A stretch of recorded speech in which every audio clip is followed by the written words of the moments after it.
Good morning, everyone. So, as you know, in the last topic, we have finished capacitors, combination of capacitors and series. तो series capacitance equivalent capacitance का relation हमने derive कर लिया था. Now we are going towards the new topic that is capacitance in parallel.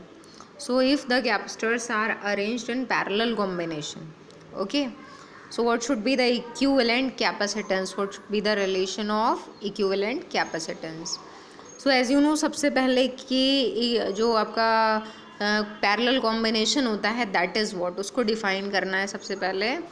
तो जो parallel combination है उसकी definition just like series combination की, सारे जो रजिस्टर्स हैं वो सबके जो फर्स्ट एंड्स हैं, जो पहले वाले एंड्स हैं, those are connected to the first terminal of the battery और सोर्स, और जो लास्ट वाले एंड्स हैं वो एक साथ कनेक्टेड हैं नेक्स्ट वाले टर्मिनल की तरफ.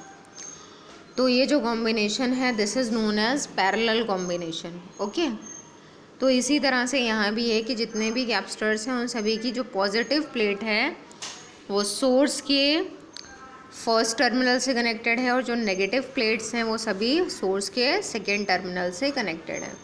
तो first of all to write this definition, ये हमें लिखना है यहाँ पे कि when the positive plates of all capacitors are connected to one common point and negative plates to another common point, then the capacitors are said to be connected in parallel. Okay, then coming towards the diagram.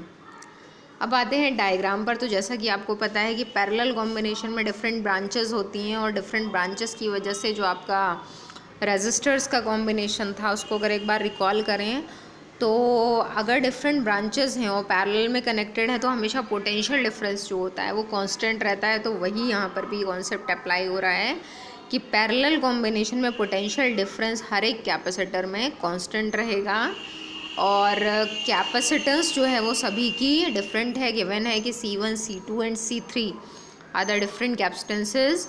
तो इन सभी में जैसे कि resistors में current different होती है, तो यहाँ पर चार्जेस जो स्टोर हो रहे हैं those will be different in the different capacitors. So Q1, Q2 and Q3 respectively are the charges stored in the different capacitors. Okay, so ये जो डायग्राम है इसको एक्सप्लेन करना है आपको. So you have to write now in the diagram कि in this figure 3 capacitors of capacitances C1, C2 and C3 connected in parallel. A potential difference V is applied across the combination. All the capacitors have a common potential difference V but different charges. Charges इनके अलग अलग हैं, और formula जो आप study करके आए हैं that is Q is equal to CV. So हर एक कैपेसिटर के लिए अगर डिफरेंट रिलेशन लिखें, एक सेपरेट रिलेशन लिखें, तो Q1 is equal to C1V, Q2 is equal to C2V and Q3 is equal to C3V. Okay, अब अगर आप टोटल चार्ज फाइंड करते हैं तो that will be Q1 plus Q2 plus Q3. इन सभी का सम होगा टोटल चार्ज. अब टोटल चार्ज फाइंड करने के लिए we have to put all these values of the separate charges. तो इन सभी वैल्यूज़ को इस रिलेशन में पुट किया तो C1V plus C2V plus C3V and taking V as common here. So C1 plus C2 plus C3 and outside the bracket V. Okay, this is equation 1. तो ये टोटल चार्ज जो है this is this much. अब अगर हम एक relation apply करें कि मान लीजिए इन तीनों जो कैपेसिटर्स हैं इनकी इक्विवेलेंट कैपेसिटेंस जो है वो CP होती है, कैपेसिटेंस ऑफ पैरेलल कॉम्बिनेशन. तो हमारे पास जो रिलेशन आएगा वो टोटल अगर हम लिखें तो total charge is equal to total capacitance into total potential. तो Q is equal to CP into V. This is equation number 2. तो इक्वेशन 1 ये है, इक्वेशन 2 ये है. अगर कंपेयर करें तो क्या कर सकते हैं हम, ये जो Q लेफ्ट साइड में आ रहा है इसकी जगह पे हम CPV को पुट कर सकते हैं. तो CPV is equal to right side as it is C1 plus C2 plus C3 and outside the bracket V. तो यहाँ से V जो है that will be cancelled out and in the next relation CP is equal to C1 plus C2 plus C3. तो जो given figure था हमारा उसके लिए हमने जो इक्विवेलेंट कैपेसिटेंस फाइंड की है दैट इज़ दिस वन. अगर n कैपेसिटर्स हों हमारे पास तो इसी रिलेशन में हम ऐड करते जाएंगे up to the n capacitors. Okay, so this relation we will get Cp is equal to C1 plus C2 plus C3 plus and so on Cn. Okay, अब parallel combination से हमें क्या क्या points clear होते हैं. जैसा कि हमने सीरीज कॉम्बिनेशन में देखा था 4 पॉइंट्स जो हैं, दो ज़्यादा consequences of the series combination. उसी तरह से यहाँ भी 4 पॉइंट्स बनेंगे and those points are just opposite of the series combination. तो आपको पता है कि यहाँ पर जो पैरेलल कॉम्बिनेशन है उसमें जो इक्विवेलेंट कैपेसिटेंस आ रही है वो इंडिविजुअल कैपेसिटेंसेस के अलजेब्रिक सम के इक्वल है. इसका मतलब जो नेट कैपेसिटेंस है वो क्या हो जाएगी, एडअप होने के बाद इंक्रीज़ हो जाएगी, उसकी वैल्यू जो है वो बढ़ जाएगी. तो सबसे पहला पॉइंट आता है कि the equivalent capacitance is equal to the sum of the individual capacitances. Okay, second point आपका आता है कि जो इक्विवेलेंट कैपेसिटेंस है that is larger than the largest individual capacitance. तो जैसा मैंने बताया था कि इंडिविजुअल में भी सबसे बड़ी जो होगी उससे भी बड़ा आंसर आएगा नेट कैपेसिटेंस का. थर्ड पॉइंट आता है कि पोटेंशियल डिफरेंस जो है वो सेम है, जैसे वहाँ पर चार्ज सेम था. और नेक्स्ट पॉइंट आता है कि अगर पोटेंशियल डिफरेंस सेम है, कांस्टेंट है, तब चार्ज और कैपेसिटेंस में कैसा रिलेशन होगा, तो वो होगा डायरेक्टली प्रोपोर्शनल. ओके, तो the charge on each capacitor is proportional to its capacitance. और ये आप ऑलरेडी स्टडी भी कर चुके हैं और यही जो है वो मेन कॉन्सेप्ट है कि जितनी कैपेसिटेंस ज़्यादा है किसी भी कैपेसिटर की उतना ज़्यादा चार्ज वो स्टोर करेगा, या फिर अगर ज़्यादा चार्ज स्टोर कर रहा है इट मीन्स उसकी कैपेसिटेंस भी ज़्यादा है. ओके, तो यहाँ पर आपका जो पैरेलल कॉम्बिनेशन ऑफ कैपेसिटर्स है that is finished up to this.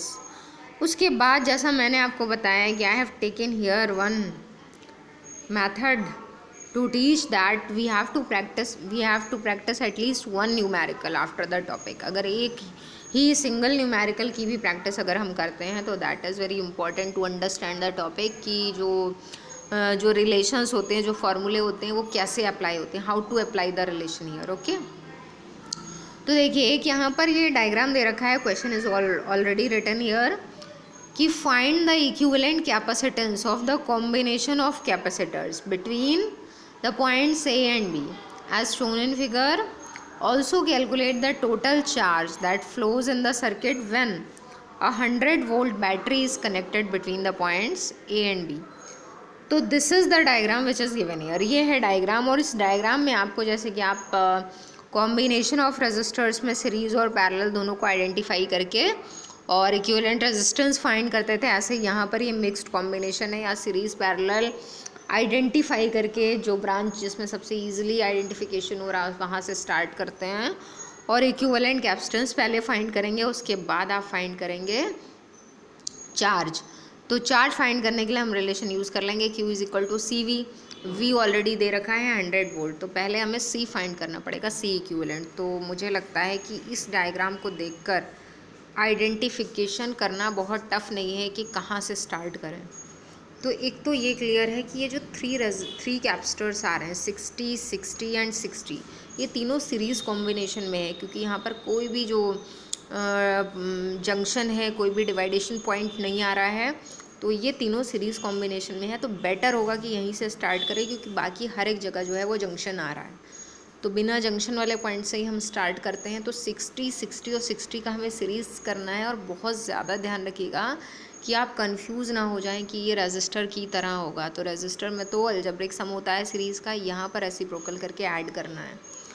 तो आपको पता है. अच्छा हाँ, यहाँ पर एक चीज़ और है कि लैंग्वेज इज़ वेरी इंपॉर्टेंट. ऐसा नहीं है कि आपने डायरेक्ट लिख दिया कि 60, 60, 60 मतलब सीधा आपने ऐड करना स्टार्ट कर दिया. आपने मान लिया कि इसका इक्विवेलेंट C डैश है, तो आपने ऐसे करके लिखा 1/C डैश, और 1/C डैश को आपने लिखा is equal to 1/60 plus 1/60 and plus 1/60.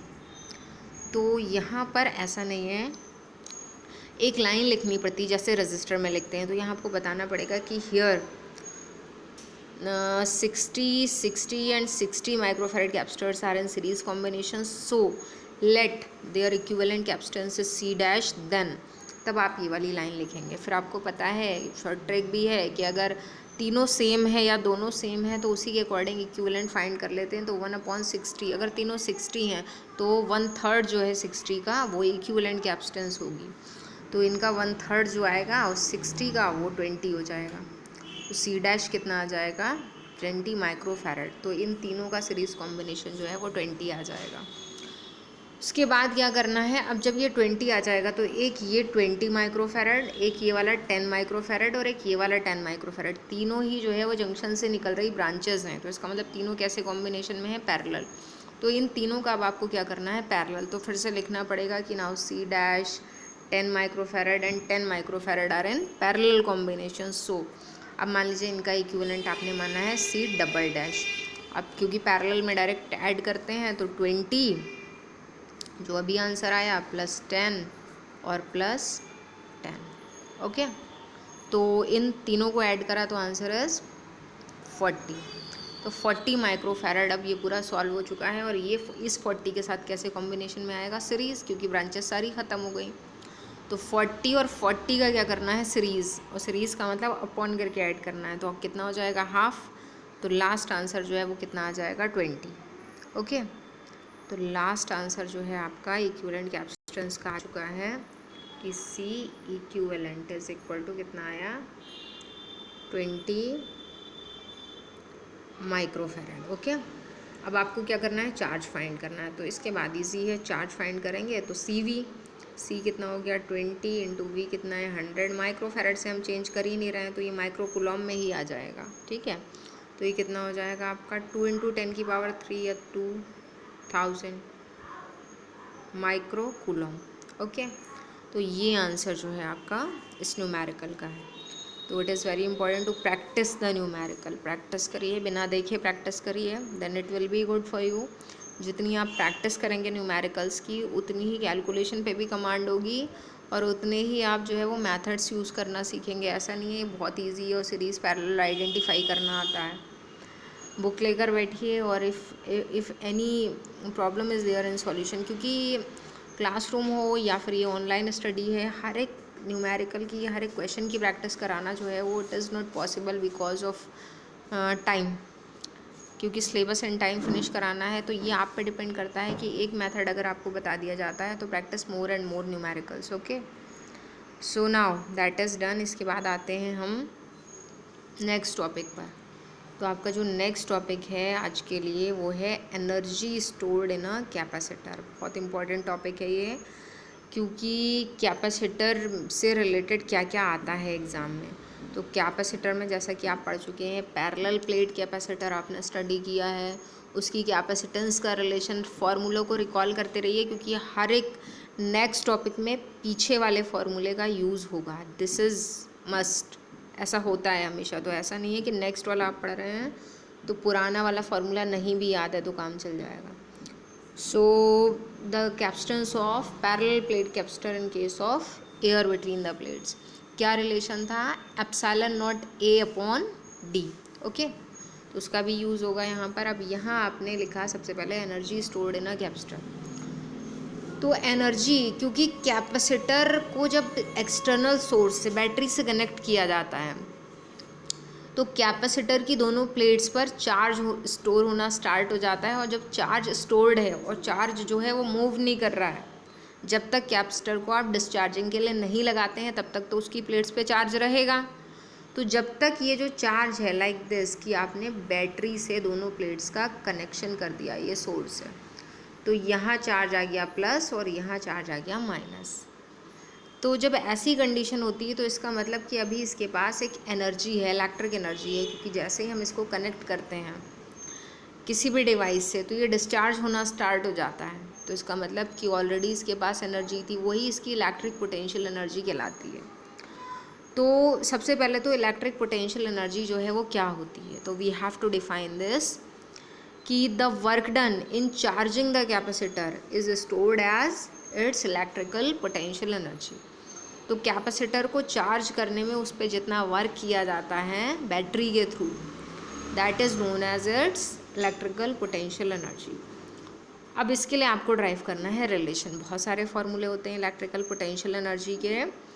तो सबसे पहले जो फर्स्ट मेथड है इलेक्ट्रिकल पोटेंशियल एनर्जी का जो डेरिवेशन है उसको स्टार्ट करते हैं।